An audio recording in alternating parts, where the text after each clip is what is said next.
สบายดีหน้าตอนนี้เขาอยู่บ้านดอยหน้าแฉเมืองท่าแค่แขวงขมูลมางานนมัสการพระธาตุเมืองคอนนี่เมืองกรุงชนกำลังมาโฮมกันอยู่ตอนนี้นะครับหน้าวัดขออนุญาตที่เชื่อเป็นตาโคตรเป็นตาเนี่ยมั้งโคตรเป็นตาเนี่ยคือคนตาบอดเนี่ยเชื่อเป็นตาหน้าก็ไม่ได้ล้างเลยมาแต่เมื่อคืนนี้มาฮอด4 โมงเช้าหน้าแดงหน้าดำอยู่เดี๋ยวเฮาสิไปเบิ่งพระธาตุอยู่เนอนี่ขันมาเบ่งแล้วก็ดอกไม้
ตอนนี้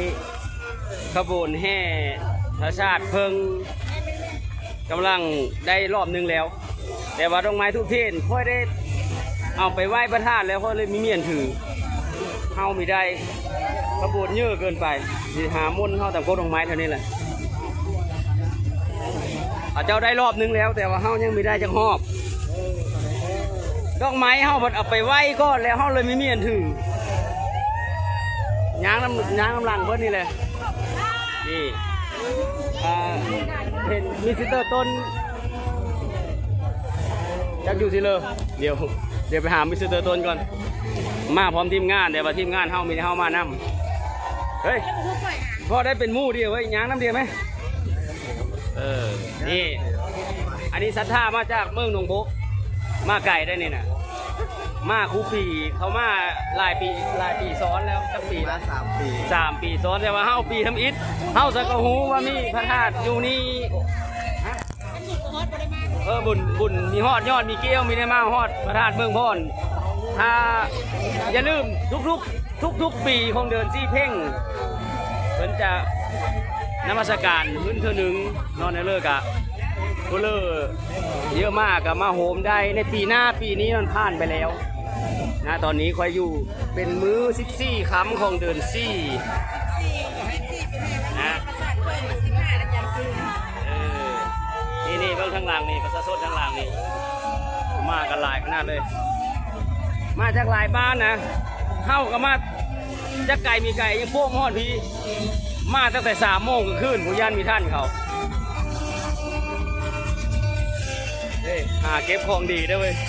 เอาว่านของดีเว้ย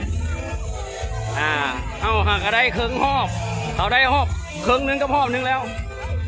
ปกติแล้วค่อยถือดอกไม้เขาขัดมาเบ่งแต่ว่าเจอฮอนฮอดมาฮอดปุ๊บเอาไปไว้ก่อนเลยนะเอาไปว่างเลยมีอันถือยางละลาก็ได้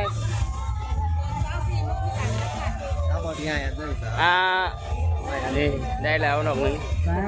มื้ออื่นตอนเช้า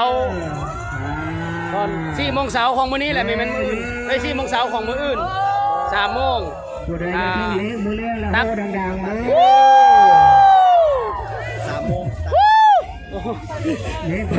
พอจะถือเลขมื้อแรงโง่ดังๆสุดกองคอเลย3 โมงแจ้งนะที่มีการตักบาตรเทโวบ่ายโมงหนึ่งตักบาตรเทโวบาตรเทโวดึกบาตรไปเลยตักหมักไหมตักกันหมักไหมตักมาไหมกับของขนมของหวานนั่นแหละตักบาตรเทโวมื้ออื่นเช้า3 โมง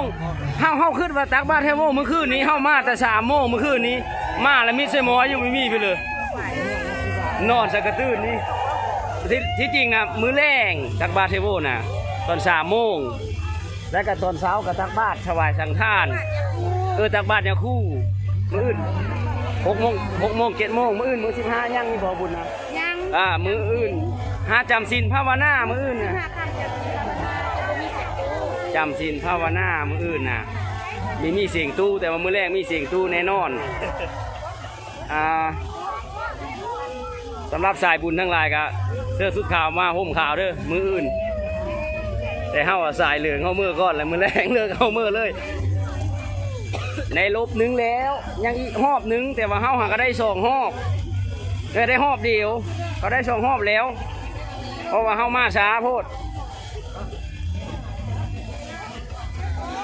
นี่ลูกศิษย์ลูกหาของพระธาตุเมืองพรมาสักการะบูชามื้อนี้คือว่าหลายพันคนเติบเนาะรถอยู่จอดข้างนอกเต็มเลยสถานที่จอดรถกว้างขวาง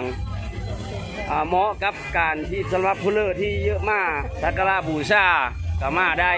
มีต้องงงว่าข้างสิญะอยู่น้อยนึงที่ต้มกันมีลายไปเลย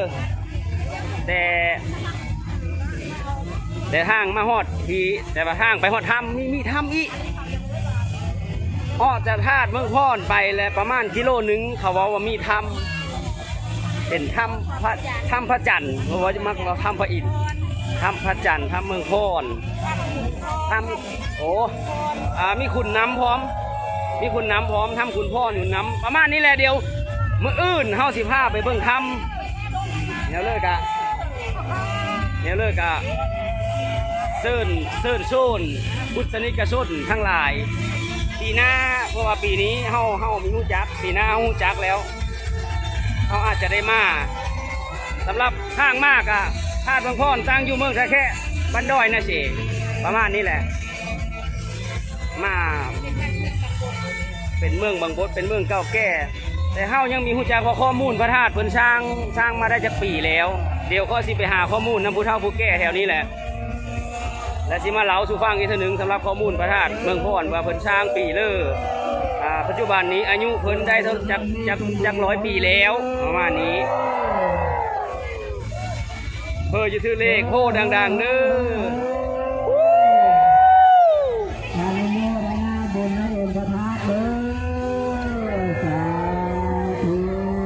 นี่พระธาตุเมืองพรนี่แหละคือพระธาตุเมืองพรพระธาตุที่มีการบูรณะสังกรณ์เพราะว่าเพิ่นเป็นพระธาตุที่ศักดิ์สิทธิ์ยังเป็นสีเดิมทรงเดิมเนาะเติมแต่งเพียงแต่เล็กๆน้อยๆบอนสำรุดฮักเพ่กับเพิ่นได้เติมแต่งกับพี่เพียงแต่ศาลาเพิ่นมุ่งออกมาซื่อๆแต่ว่าองค์โตพระธาตุยังเป็นทรงเดิมอยู่เนาะทรงดั้งเดิมแต่ก็มีฮู้ว่าเพิ่นสร้างปีเลยเดี๋ยวข้อมูลสิไล่ละเอียดเธอตามหลังเดี๋ยวมื้ออื่นสิไปหารายละเอียดจากผู้เฒ่าผู้แก่เอาข้อมูลมาลงเพื่อเบิ่งนะเพราะว่าหลายคนก็รู้จักแต่หลายคนก็ยังรู้จักแต่ว่ามีจักที่รู้จักนำเพิ่นเฮาได้หอบที่2เขาหอบที่3เขาจบแต่ว่าเฮามีจบเฮามาช้า กระยาดอกไม้ทุกเทศเขาก็ได้เอาไปว่างแล้วเลยมีอันแห่น้ำเขามาก้อนเจอฮ้อนเราไปว่างก้อนมู่เนี่ยลงคูเลยมู่แต่ว้าวรถจักไปซิเลอร์มู่ก็ได้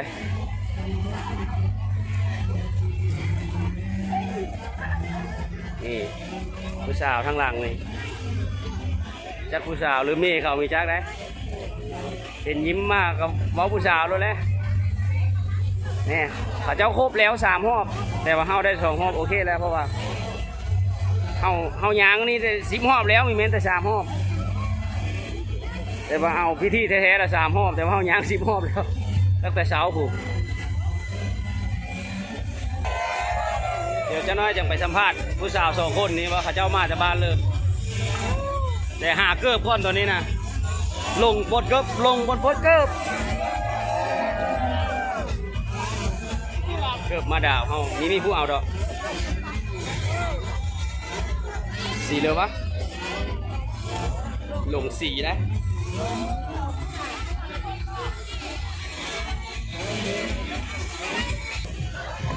ละ20,000เอาไปบูชาเพิ่นได้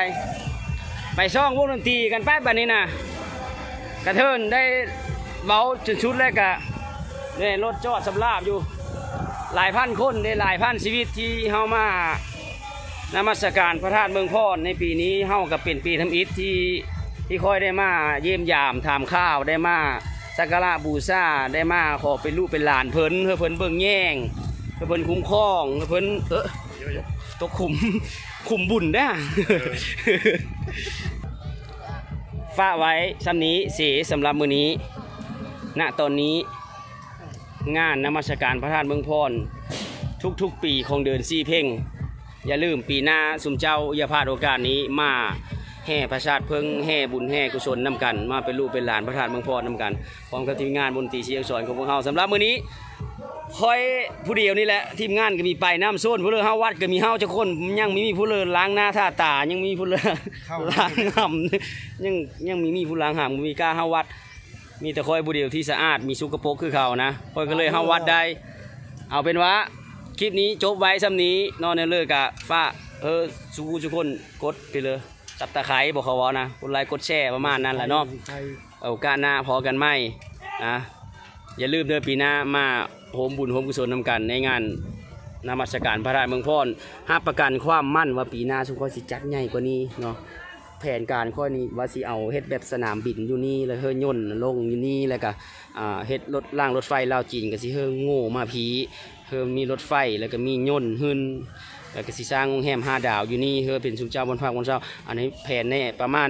40 ปีข้างหน้าได้ค่อยจมมาซื้อๆซ้ำนี้แหละข้อมูลเจอมาทุกคนที่ติดตามเนาะ